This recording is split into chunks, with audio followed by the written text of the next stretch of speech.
Hello and welcome to Keep Hope Alive podcast. My name is Nadine. Today we have a great guest on our show. I'm so excited. We got Shiloh Minor. So welcome. She is a marriage coach for women, and we're going to dive in with her and see everything that she does.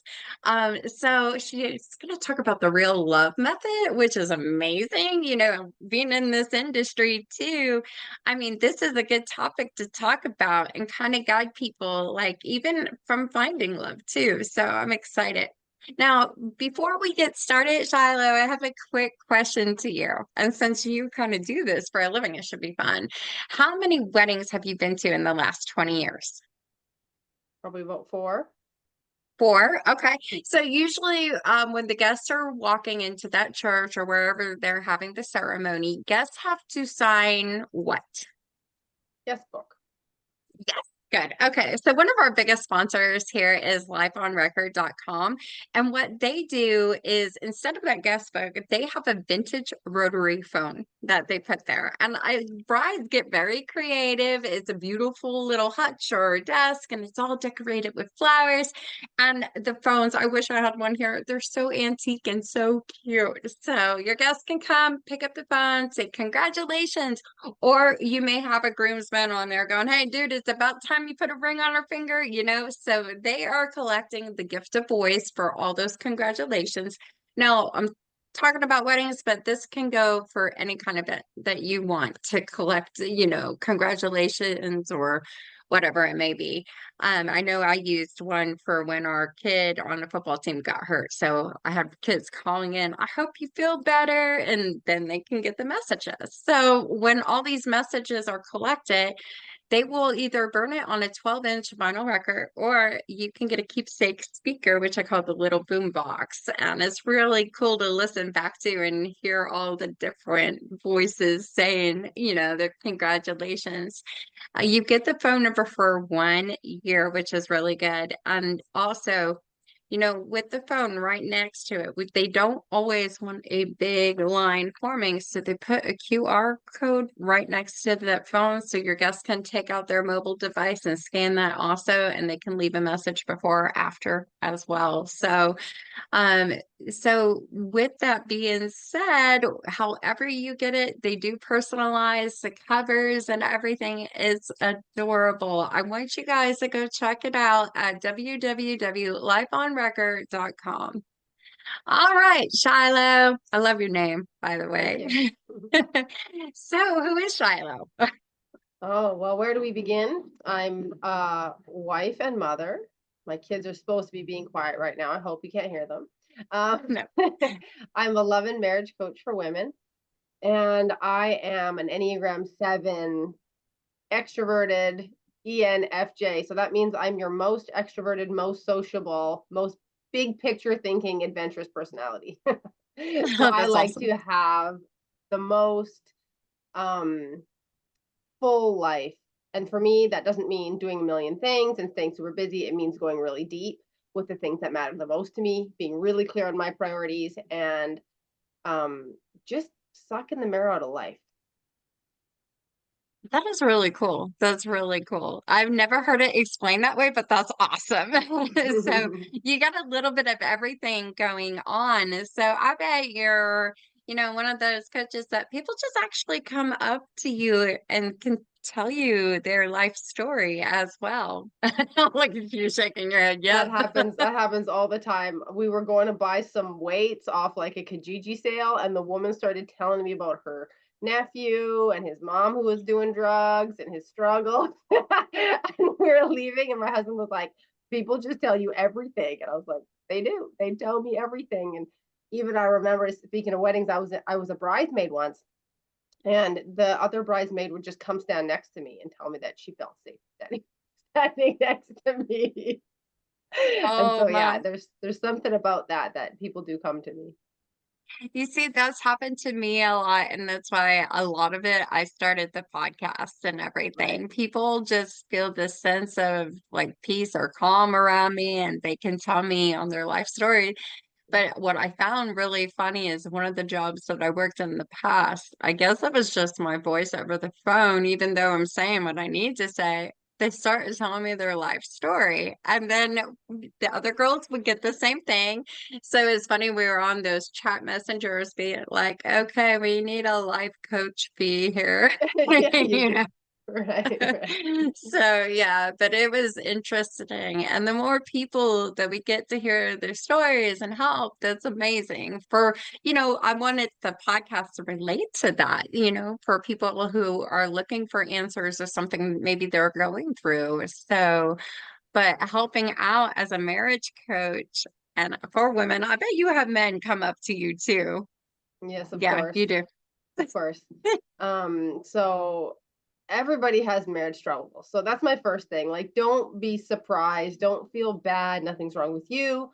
Nothing's wrong with your husband. If you have some major sticking points, if you have some communication issues, if you have some problems you don't know how to get through, this is actually the most normal thing in the world. Like, it truly is. And when you think about it, think back when you were like maybe single and you had roommates. Was it not hard to get along with roommates? And it was only for a little while, but you had to cohabitate with them. You had to make agreements, you had to follow through, you had to live around each other. Now your spouse is partially a roommate, so that whole aspect of just cooperating with life is fraught with complications. But also, you want to stay madly in love with them for your whole life, and you raise kids together, and you go through every stage of life together. Like, it doesn't even make sense that it would be easy. It doesn't make sense. And people are comparing it to wild romances they had, or, puppy love. And it's like, those people were not life mates with you.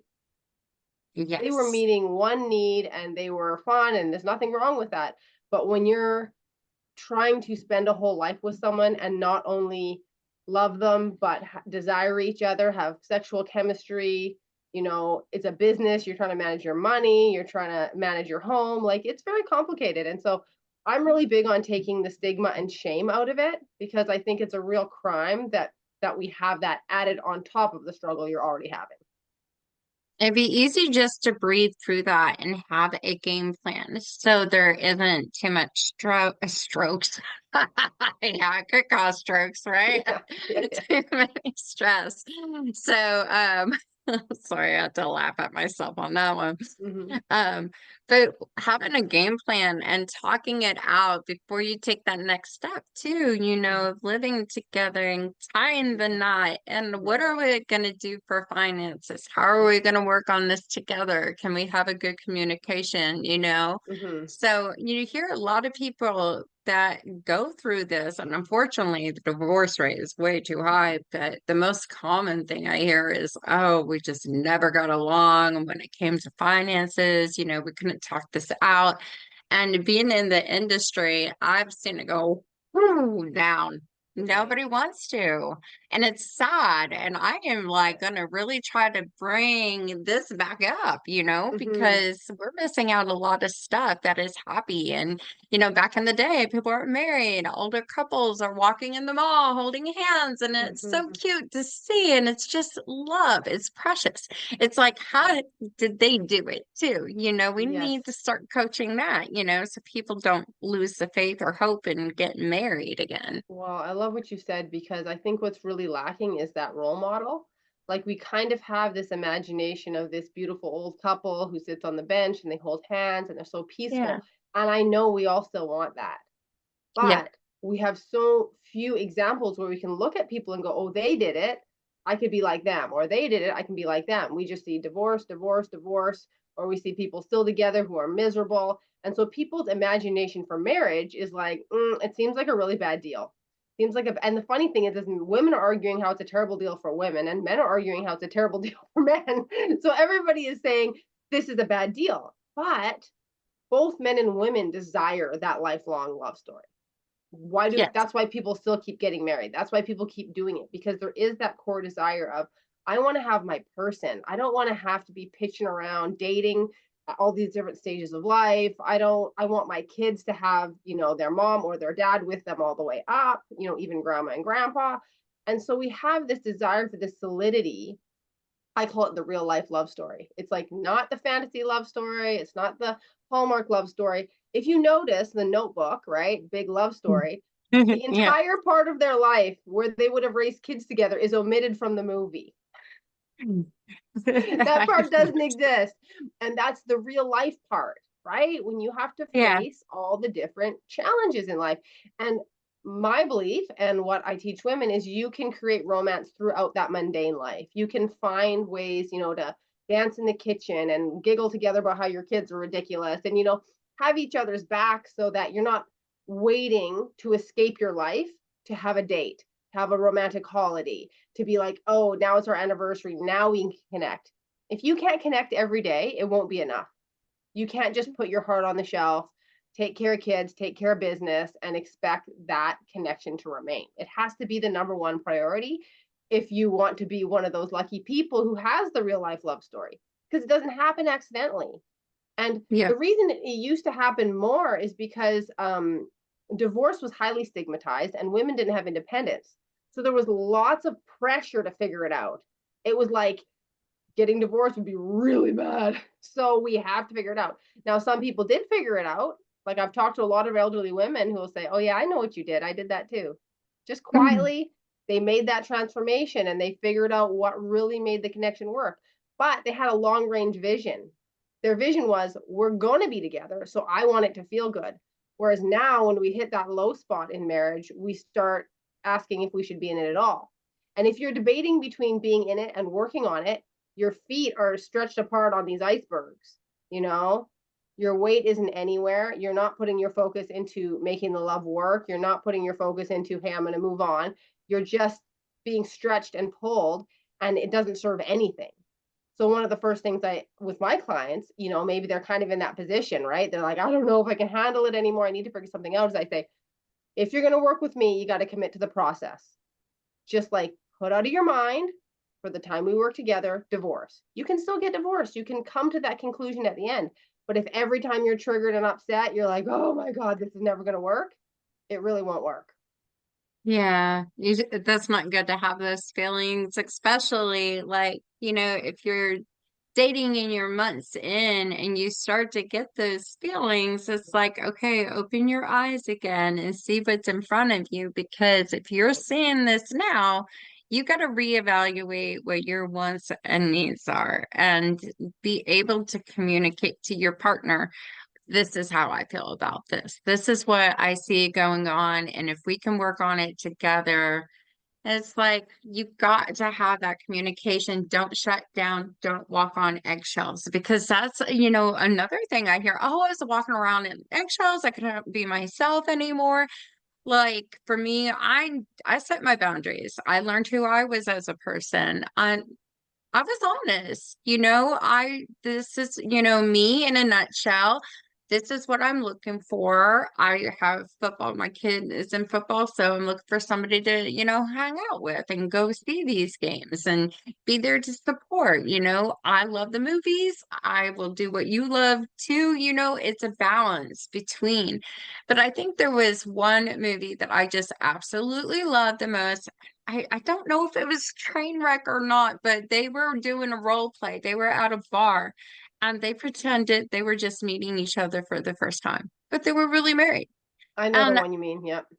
yeah, yeah, okay. Do you know the name? Because I No, forgot it. I'm like I don't either. it's Vince Vaughn and Yeah. what's her name? She's Renee's so cute. and yeah, I know who you mean. I'm not Reese. great with movie names. Reese Reese Witherspoon. Yep. Witherspoon, right? Yeah. Mm-hmm. Yes. So I don't know if I had the right movie, so I apologize. But yeah, it was doing that connection. I've tried that, and I was just like, hi, I'm Nadine, and I remember like for me, like when I go to karaoke, I have a nickname called Jersey Girls. Like, you're not Nadine, you're Jersey Girl.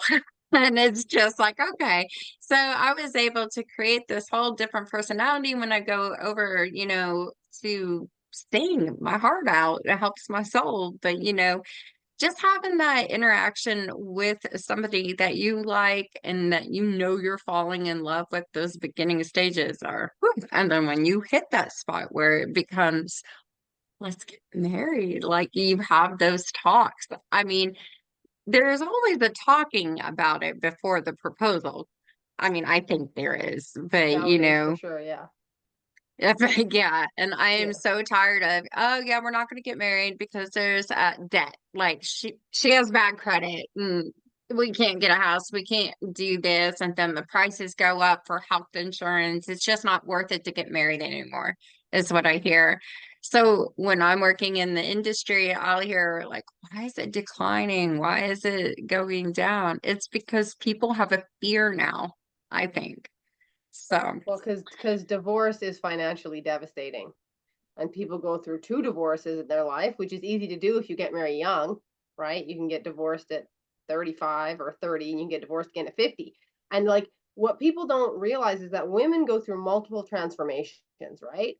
Like, you're a 20-year-old, and then you're 25, you're a different person, right? And then if you have kids at 28, that first kid, it changes your life. It's called matrescence, and it's like the transformation from, girl to mother. You change so radically in this phase. You don't know who you are. You have a complete crisis, usually life crisis about it. And often it tanks the marriage because you're now a different person.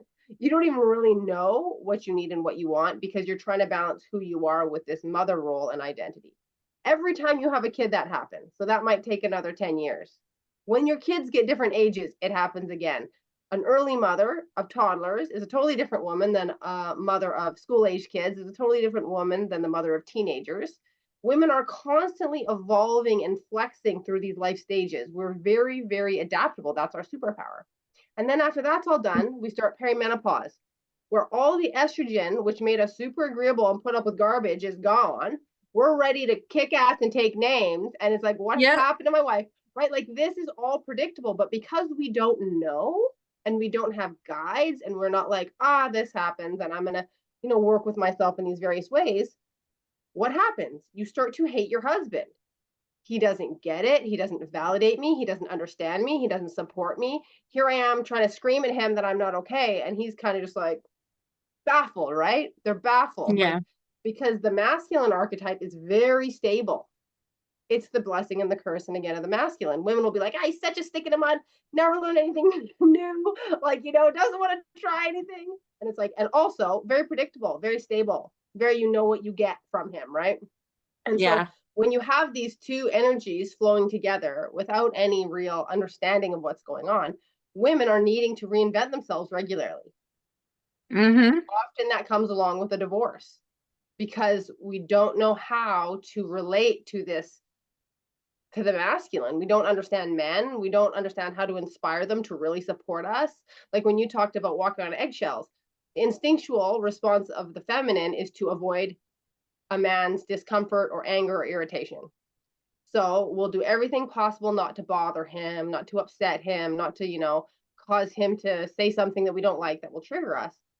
But guess what that turns into? That turns into just the biggest ball of resentment and contempt for him because I have to stifle myself to be around you. I can't be myself because you'll get mad. And it's like, you have to be able to have more power than that. You have to come in your full power and say, this is what I want. This is what I need. This is what's important to me.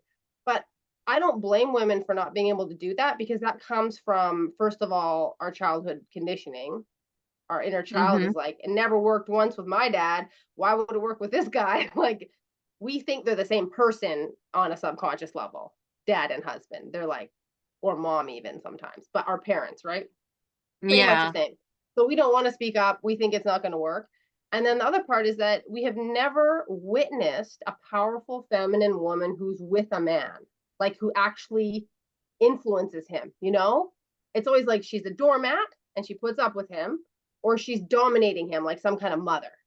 And both of them are terrible to watch, right? You see the woman who's mm-hmm. like, she's on eggshells. She's got a fake smile all the time.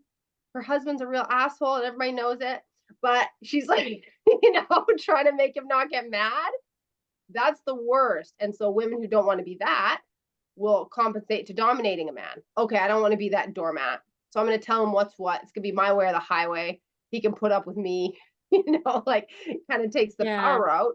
But then she's not satisfied either because her husband's emasculated. He's passive. He doesn't pursue her because he's just avoiding whatever energy she's bringing to the table.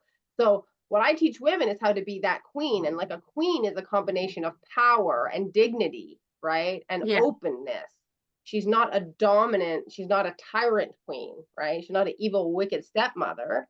She knows her worth, which means she can calmly express herself. She can say, "This is what I need. This is what's important to me," and she has the patience to see where that goes and to like hold her ground, right? Of this is the life I want, because it really takes patience in marriage. Like you have to see the long game, right? If you're like, I Yeah. said something to him, he reacted badly, like this ain't gonna work. It's like no, because you're in a immature mindset, like a dating mindset. In a dating Yeah. mindset, if you don't like it, sure, move on, right? But if you're Yeah. cultivating for the long term, you have to have a long term vision that you can hold. Um, and so women know how to do this in business, they know how to do this in their careers, but in a relationship, it's a really different skill set, and nobody has taught us. Yeah, yeah, definitely. So that is very important and everything. So, definitely. I don't, let me see. I'm so sorry. I'm so sorry. I've never done this through a podcast, but like, my mom is stuck and she wants me to move the car. Okay. I have my daughter here. I'm gonna quickly do a quick break. Okay. I don't know if pause will freeze it. I hope it does, and I'll Okay. have to edit. All right. Okay, thank you. You know, things happen in life and They do. so, but definitely, all right, yeah. So with the women and, men, seeing eye to eye and being able to talk it out, work it out, that is important. But the key word you just said is so important is patience, I think people get fed up and then they just walk out, want to like throw it and bottle it up and keep it in the back of their head. And it's no good for either one. So I know I've changed my ways in dating. I will have questions that I want to know up front. How do you handle a fight? Because yeah, eventually couples are going to get into a fight. Either we're sick and tired of seeing each other for this long, it's going to drive us crazy. How do you go about handling this? What if we had a disagreement about where to go eat? And I don't want to make anybody upset, or vice versa. So, but when you're a single parent, you probably get single parents too, trying to fall in love and stuff. And the coaching is like the kids coming into the part of it, you want to make sure your kids are always okay with the person you're dating and stuff, but how do you incorporate that as togetherness and grow it as a little family? Have you ever had to do that? So it's a good question. So I actually don't do dating coaching. I do only Okay, coaching for women who are in marriage or long-term relationships. So again, because people don't always okay, get married, that's gotcha. fine. They're in it, they want to be with this person. When it comes to dating coaching, it's a really different game. And I have colleagues and stuff It who is. refer back and forth because the energy is the same, where you need to have the dignity, you need to be clear on what you want, you need to be able to communicate.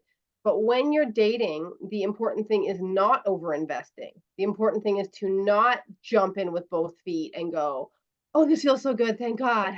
And it's too soon because it takes time for those conflicts to emerge. Because I think even we put too much stock in the conversation. Like you might have that conversation with a man. People are terrible at self-reporting, by the way. Let's always remember that, right? How do you handle Mhm. conflict? Oh, I'm great. I love to talk it out. We just go toe to toe, no problem. Next time you have a problem, he shuts down. He Yeah, didn't he didn't register what you meant by conflict. He's going, you yes, were you were attacking me. You were what, like you have to actually encounter the post honeymoon phase conflict to see what this person does. And so for dating advice, it's you must go very, very slowly, and you must encounter all your childhood wounding, or you will replicate the same bad relationships over and over again.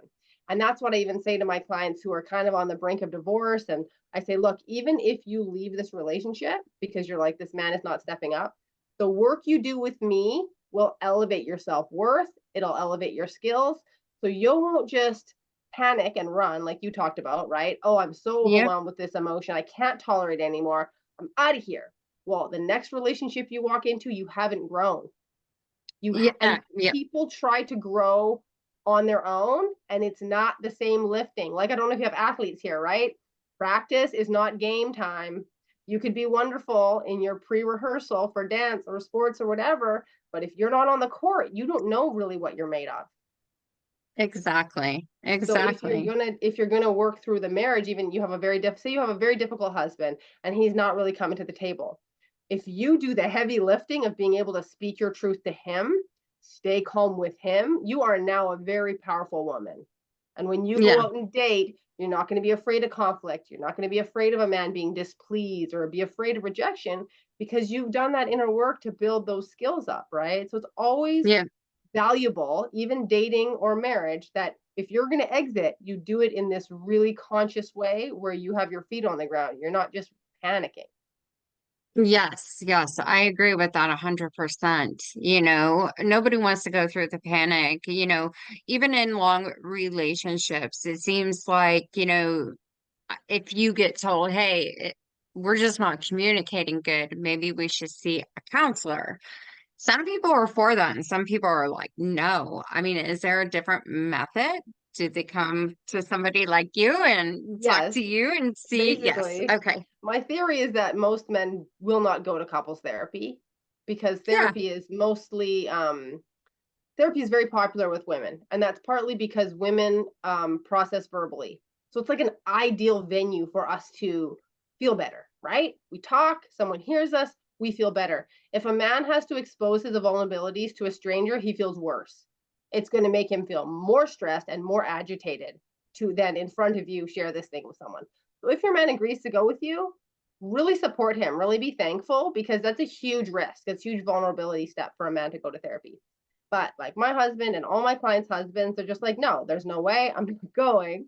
And these women are like, this is a good man. Like he's not a bad guy. He's just Yeah. afraid of certain things and he has some hangups.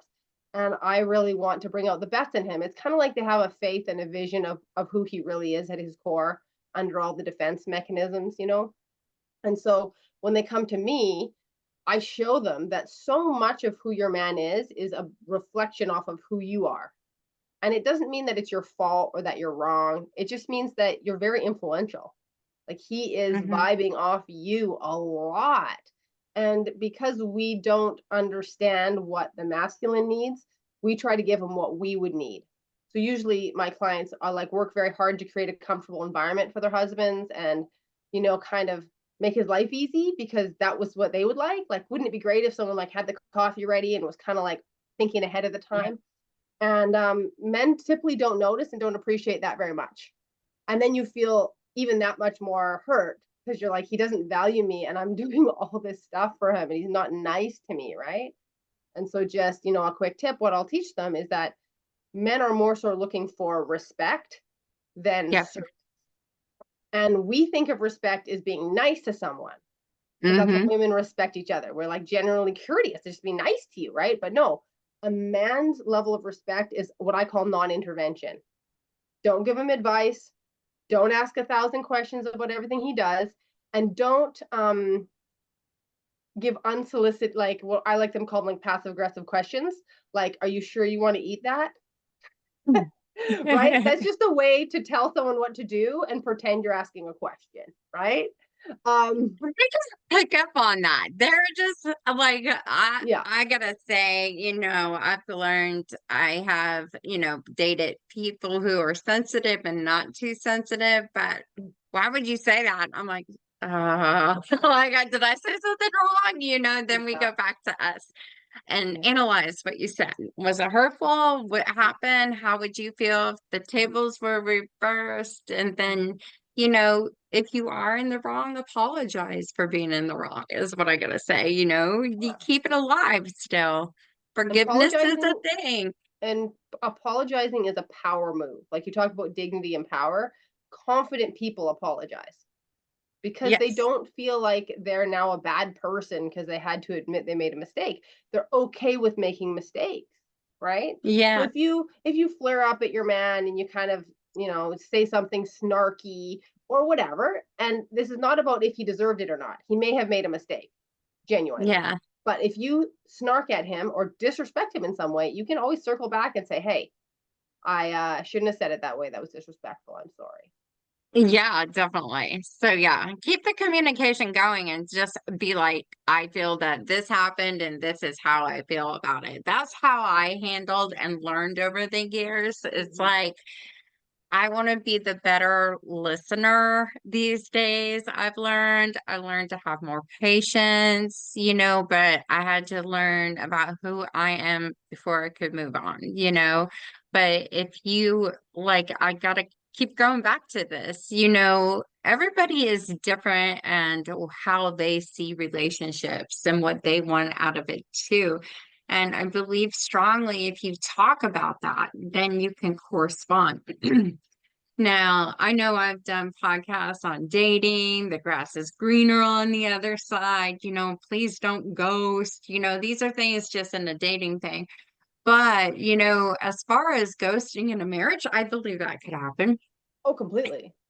That's the Yeah, whole he so went out for cigarettes and didn't come back. You remember that story from like the 50s or whatever? That's ghosting. That's ghosting in a marriage.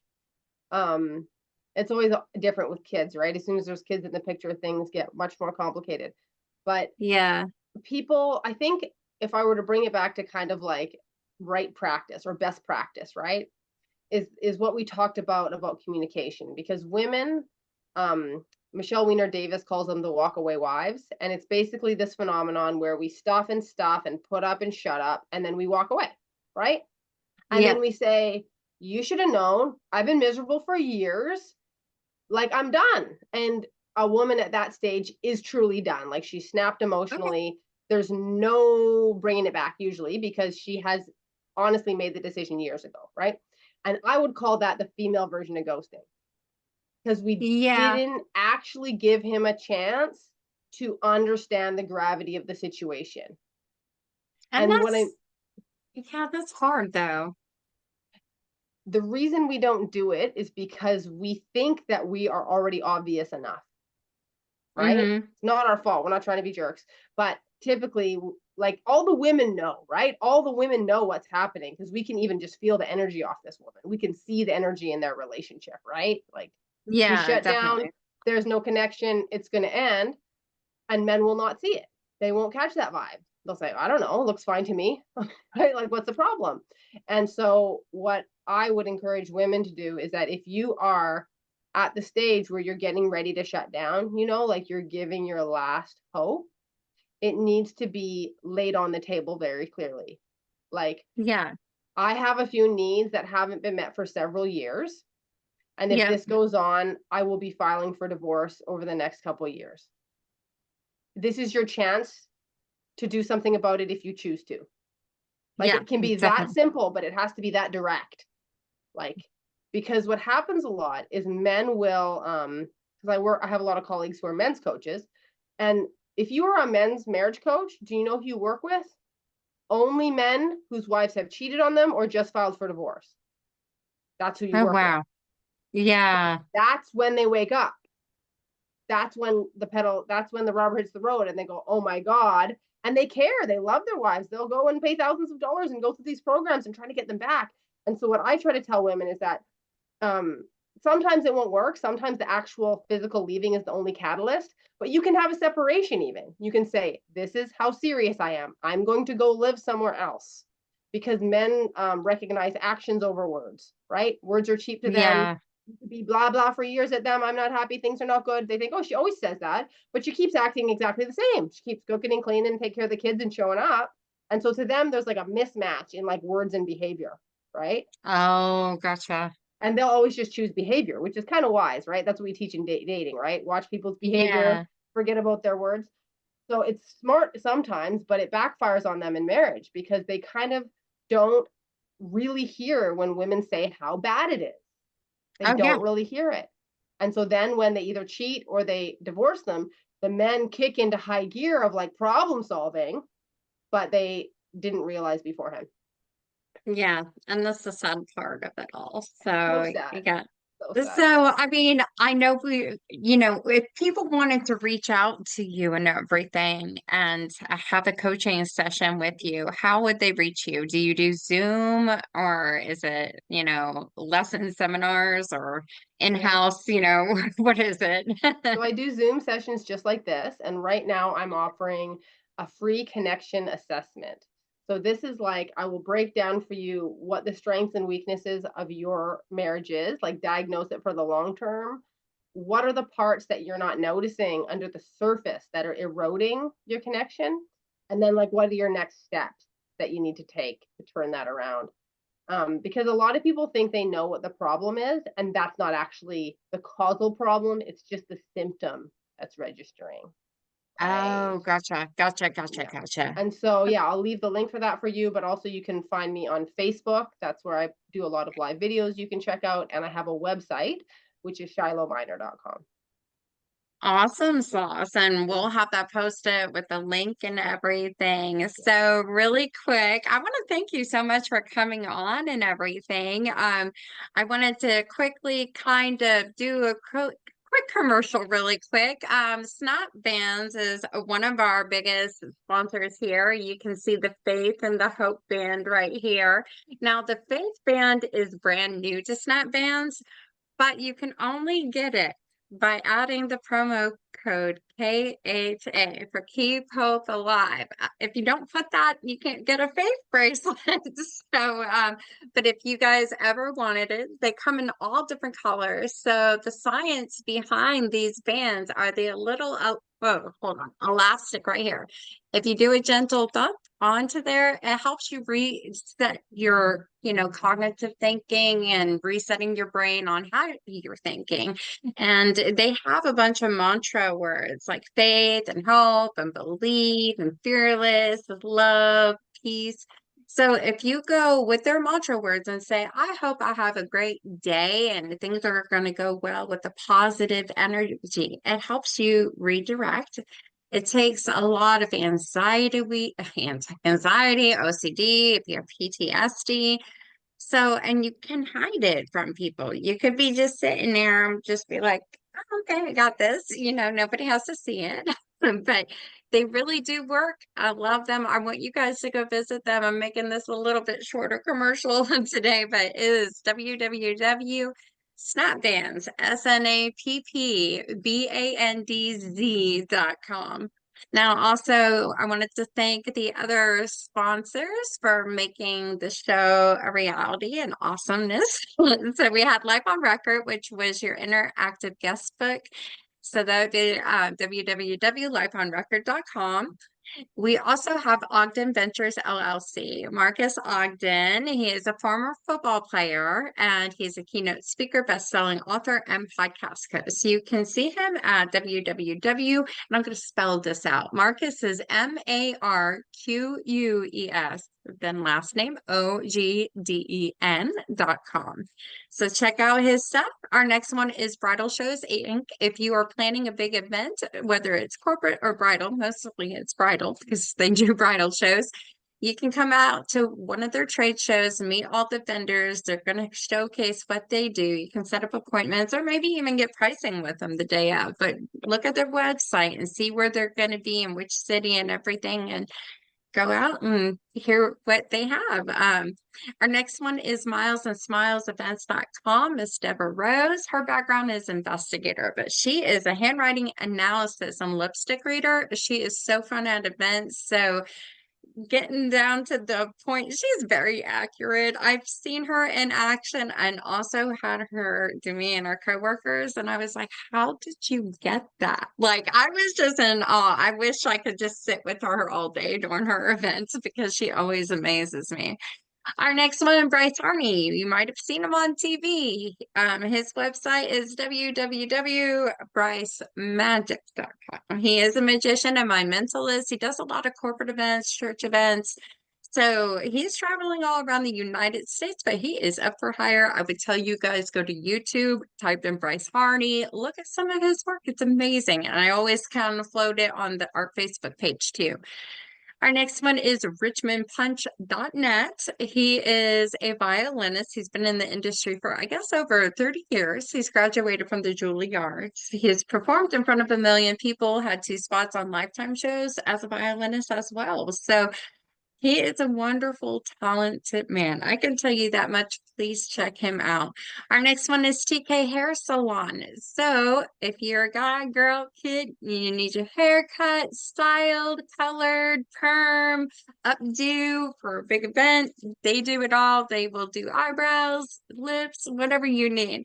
Check them out at www.tkhairsalon.com. They are located in Plano, Texas. So if you've come to the Dallas area, you know where to go for a haircut. Just come our way to Plano. If you have any questions for us today, for me or Shiloh, you can always call us at 833-780-HOPE, which is 4673. I promise I'll give Shiloh all the questions you ask her. We'll set up something else to answer them and everything. So wherever you guys find your podcast, you will be able to find us. And I want to thank you, Shiloh, so much for coming on the show today. It was a true blessing to have you and learn about what you do. So, all Thank you right. so much for having me. You're welcome. Until our next show, love and light. Bye bye.